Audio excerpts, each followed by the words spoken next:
It's my. How's it going, everybody? Everyone's doing good. Hi. We did a couple of the animated stories last week, and they were so cute. I don't know. All three of those stories happened when they were children animated stories. I don't know if that's the theme for all of them, but we're gonna do a few more. But one of the ones we're gonna do is Alex Morgan, and as many of you know, Alex Morgan, I believe, is 9 months pregnant. Her belly's looking good. It's looking so good. We love a pregnant belly. Today she said that she has always wanted to be pregnant. Did she? She never thought really much about motherhood. She's always just wanted to be pregnant. I'll put the graphic next to us, but it just basically, I'm not going to read the whole thing, but she always wanted to be pregnant, not sure about the whole mom thing, but pregnancies always look so beautiful to me. It's very interesting because I think a lot of women have this thought about, so many people have births, have successful births, have successful, everything goes okay, but you always think the fact that happened, everything happened, you never think, what if it doesn't happen to me? You know what I mean? People always get worried that something's going to go wrong in their pregnancy. And she should be giving birth pretty soon. I mean, I think it's this month. But then she also put something on Twitter earlier. I'll put the graphic picture that she had said. But she said something like, no, you shouldn't have to choose between having your partner in the room and like a doula, like a birthing coach in the room, because of the virus, some hospitals, and it makes sense, are limiting the amount of people you can have when you give birth. In some hospitals, I believe, saying that you can only have one person. So if Alex was going to have maybe a doula and her husband, that they're saying you have to choose. That's tough. I know. And there's someone very close to us who is having a baby next month. And same kind of thing to have. My cousin just had a baby. And her cousin just had a baby. I don't know the details. I don't know if she was able to have people in the room. I don't know. Having a baby during right now the pandemic of 2020, it's kind of like, it's very scary. It's very scary. Corona. Yeah, right. That's so funny. But it's very scary, and the fact that Alex is dealing with, and someone, Hope Soul is having her twins soon. I totally forgot that she's having her twins. But Alex Morgan made the post, fear of not being able to have a healthy pregnancy. I think a lot of women have that fear, not being able to have a healthy pregnancy. Yeah. Because you hear so much about once the babies are healthy when they're toddlers, but even like my mom has told me that her pregnancy with my brother was a very sick baby. It wasn't a good, she almost died she lost a lot of blood. And I didn't know about this. I didn't know about this until, it wasn't a secret, but you just don't want to think about the bad things when pregnancies happen. My mom had a lot of crazy things in her pregnancies. Yeah. I think the baby was going up instead of down. Is that a thing? Yeah, right. I think a lot of times when you think about having a baby, especially as you get older, you get more worried. Because when you're young, let's have a baby. I don't know. But hopefully Alex is doing well. She looks like she's doing really well. I'm so happy right now. Okay, so what we're going to do is we're going to do 3 more of these animated stories because they're so good. We're actually going to do the Alex Morgan one because we're just talking about Alex. We're going to do the Tobin Heath one, and we're going to do the Crystal DUNN one. So creative. They're so cute. They're so cute. Okay, so the first one we're going to do is Tobin Heath. Tobin Heath has added only one other paying job besides professional soccer player, and it fits her personality perfectly. Okay, let's see what it was. And here we go. I'm Tobin Heath, and this is Field of Dreams.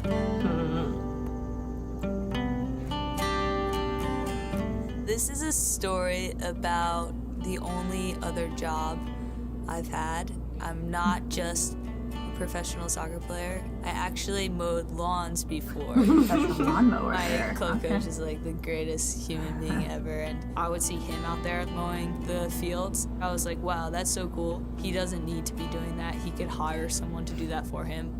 It was almost his way of remaining humble and giving back to the club. And I think I just learned that from him and kind of wanted to do the same thing. With music. I realized how much work goes into making an awesome field, and I think I have so much respect for the groundskeepers, even on the fields that we play on too, how much work goes into it. I think it's something I was made for, other than soccer. I love being in the fields all day. Yeah. It was really fun. It was really kind of just like a place that you can get lost in your thoughts and in your dreams, and it was kind of like my sanctuary. I went around and I named all the different tractors. I just thought it was hilarious because they were like, of course a chick would come in and name the tractors before we had to explain it, like it's like the big one, you know, that you use for this. And then I think they stuck with some of the names that I had for the different tractors, which was personalities. cool. True. My favorite tractor was Frank. He was like the mean grass cutter Frank that the got Tank. into the Yeah. weeds. Frank was like standard old school tractor where you'd pull the thing down to drop the cutters. Wow. And you would cut and then you pull them back up to bring them up and drive around. That'd be fun. Frank Yeah, was a I'd be grinder. scared. That's cool. It was fun to be on the fields, and it was fun to be around the people that I enjoyed being around. And it was also fun because at the same time I could also train and play and be around the sport that I love. Yeah, so that's my story. Aww. Yeah. Well, that's That's you a know, cute story. when they do the music and everything, it just always makes it very emotional to hear, like when they have the music and the thing.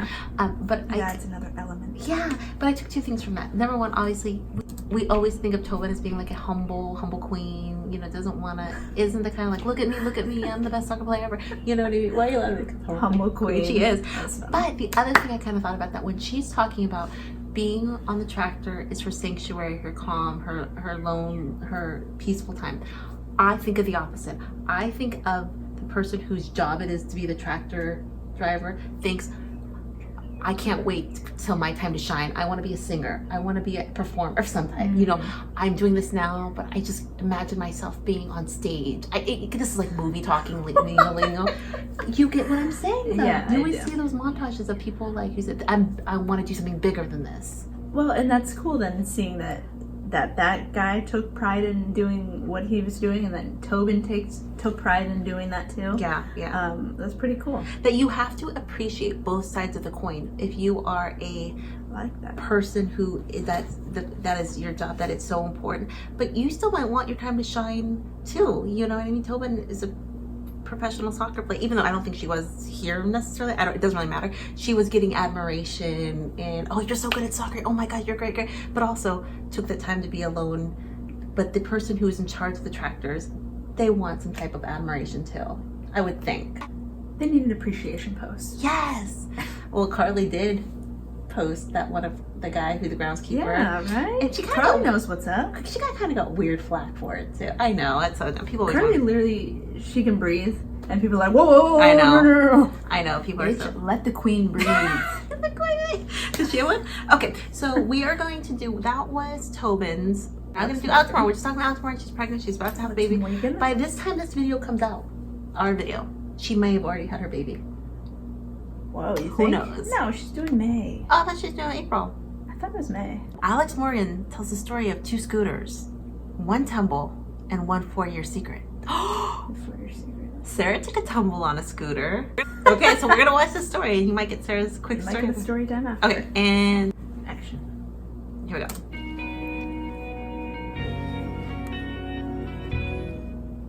I'm Alex Morgan, and this is Big Chief and Ruby. When I was heading to college, I begged my dad for a scooter because everyone at college True. had Very scooters. true. And so I Oh, got yeah. my motorcycle license, and my dad rewarded me with the scooter. Well, the Big Chief came in a box, unassembled. You get Oh something my from China, God. and there's no returning that. So my dad decided to assemble it himself, and we loaded the truck up with gonna the fall Big apart. Chief and That is headed so off funny. to Berkeley. So when I was settling in the very first week, I was with my roommate, and she was on the back of my scooter, and I was driving. no. We're going up not too steep of a hill, but Big Chief decided that I couldn't go much faster than the people walking on Big the Chief. sidewalk. So I soon learned after that embarrassing incident that I needed a new scooter, and Big Chief just wasn't gonna cut it. So I begged my dad again to please get me a new scooter, this time something that would go a little faster than a walking pace. So that's when Red Ruby Hot comes into Ruby. the picture. Love it. Going from Big Chief to Ruby was quite a transition because it was going from a scooter that went 10 miles an hour to a scooter that went 30 and can whine and zip through cars. Watch out. Watch So out. I decided to Oh, no. let my Wear a now helmet. husband, Servando, drive Ruby. And as we were on the sidewalk, the back tire of Ruby actually came off of the sidewalk and hit the grass. Oh no. And Servando went flying over the handlebars onto the sidewalk, and I went flying over the handlebars on top of him on the sidewalk and scratched up Ruby very badly within my first month of owning her. Luckily, we were fine. We only had like scrapes on our elbow, but for the rest of my 4 years at college, I refused to show my dad the left side of Ruby because she was so scratched up, and I felt so bad that he got me a scooter finally after I begged him, and I basically ruined it in the first month. So funny. And that is the story of Ruby and the Big Chief. Oh my goodness. That is funny because I think that's very relatable. Well, most college towns you go to, at least the ones we know, scooters are everywhere. They're huge. They're huge. They're huge. Little story time here. Okay, story time. I'm gonna steal some thunder from you for a bit. No, so that goes to right into my story. Yeah. I feel like I've told this on this channel. Maybe, maybe not. Okay. Anyway, so this is back in the day. One of my best friends, freshman year, I think it was freshman year. Okay, what's that? His name was Pat, and he was on. What up, Pat? he was on the track team, and he had like these beautiful thick thighs. Hurdler thighs. That is beyond that's beyond the point. But I just wanted to appreciation post for his legs. He always wanted me to touch them. Oh, you don't want? They were hard as rocks. We had this night class that we would go to, right? Like a couple times, I think once a week, or it was like the study group thing, whatever. So we were kind of running late, and so we were going on his scooter, right? And we just had to go not very far from our dorm. Well, he lived in the dorm across from me, so we just had to go like down a hill and then literally like a couple miles, not even that far. Yeah, not even a whole. So about a mile. So it's nighttime, and oh my god, I die every time I think about it. It's so funny. Okay, so I'm on the back of the scooter, he's in the front, he's driving it, right? And so he's driving, and I don't know if it was slick or whatnot, or if it was just raining or whatever. He just lost control, and we like we skidded, like the scooter, it like skidded, and we like shot off, and like we like slid on. Oh my god. We like slid on the ground, and we were like not too far from where we needed to be, so we just had to like go up a hill. So we like Flintstone like up, like he just like drove it up the rest of the way because it was broken. The scooter was broken. I don't. It might have been broken. I don't know, but he didn't want to drive it after that. So we like walked the rest of the way. Pedaled it. We showed up late, and we were dying. We could not stop laughing like the whole time. We kept cracking up Because you guys it was so crashed the funny. scooter. Yeah, it was. Oh my god. So you can relate iconic to this Alex Morgan story on a whole new level. Yeah, we didn't get hurt or anything, but it was just so funny. Just, oh my god. we wiped out. It was awesome. Well, because those scooters are so, if you think about it, they are so dangerous. Yeah. They are so dangerous. And I think especially like towns like, she went to Berkeley. There's another college in California called UC Davis. They have like regular bicycles and a lot of scooters where it's just like the scooters and bicycles outnumber cars by like 30-1. You know what I mean? So everyone's on a scooter, but it's just scary. But so you had a Fred Flintstone your ass up the hill. We did. That's funny. Oh god, it was so funny. Okay, if we had a child and they wanted a scooter for college, for university, would we get them one? No, we'll tell him to walk. Well, it was just so I funny. think it's interesting. She didn't show her dad the left side of her scooter. My dad would have been like, no, you're not showing. My dad would have put two and two. My dad was like, no, you're not showing me for reading. my dad too. Yeah. Okay, so that was good. I like that one. Okay, we have one more. We're going to do Crystal Dunn. A short story presented by Rich. After initially being short on confidence, with the support of her family and teammate, Crystal Dunn soon realized that lacking height would not be a deterrent in her soccer success. I'm actually so short, I'm tall. I know. Okay, and here we go. I'm Crystal Dunn, and this is my short story. Oh, I can relate. When I was young, I was amongst all the rest of the girls, same height pretty much, and then I would say when I hit about age 13, girls started to sprout. I looked to the left and I looked to the right, and everyone was growing. And I don't mean like centimeters, I mean inches and inches and inches. And, you know, I was waiting for my time to grow. I shed a lot of tears, and I had to go to my parents and lean on them for a lot of comfort. And I rarely cry in front of my parents, so I knew they thought, like, oh, what is really going on with you? I definitely had a lot of doubt about my game, and I really thought that soccer wasn't the sport for me. About you. I think what I love most about my mom and my dad is that they never forced me to play this game, so they weren't upset that I was kind of having doubts about playing this sport. I went to my dad, and he was like, I watch every game, you get involved in tackles, you're not shying away from the ball, like, you don't need height for that.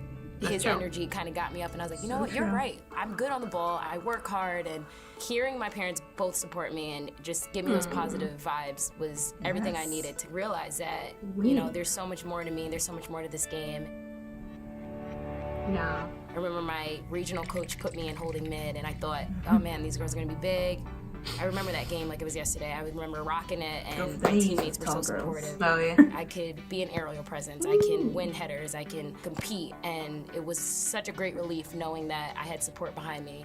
It started with my parents, and then just having teammates around me really made me feel like height is just something extra, that you're so special without it, and I think I carry that into my game today. I love that. She's like an inch taller than me, I think. Is She's she? 5'1". Is she? 5 feet or 5'1"? Yeah. Anyway, I'm 5 feet, so probably can relate. You know, and They that's used to what. make fun of me so short. Did they? Yeah. But my friends would do it in nice way. like a nice, loving way. And I think sometimes it's so funny with the sport that you play. I mean, obviously every sport, I think you can be successful whether you're not your taller or even in like say basketball or volleyball. Yeah, you can be successful. It's just you have to work harder in certain sports.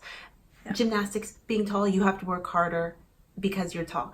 If you're short in things like basketball, it's the opposite. You know, there is some sports that are easier for tall people or short people. There's this one tennis player called Justine Henin. She would say, yeah, Serena Williams is really good. She's the best ever. But this tennis player is 5'4". So I have to work harder than Serena Williams in a lot of ways. And just say, yeah. I get it. That's just the way it is. And I'm okay with that. But and it's just weird. Sports, there's going to be advantages and disadvantages depending on the sport you have. But look at that, Crystal Dunn. She's like inspiration. She like works so hard, and she's fast. She's so fast. She's like made short people are like fast or whatnot. She's made. I'm not, but no, you're not. But She's made so many things happen with the ball, and she works that much harder. Like she has to work that much harder to say, you know, I'm not tall, I'm not a physical presence, but like you said, you have to work with what you have to get good at what you have. So we love Crystal Dunn. She's inspiration for the shorty. Questions, comments down below. Was that one of your favorites? Those were actually really good. I love the scooter stories because that's freaking Sarah right there. Questions, comments down below. We love it. There is some more we might do. I see Becky saw our Brun one. I see Hope Solo. So we might do another series, but we love these. Okie dokie. Questions, comments down below. We'll see you guys.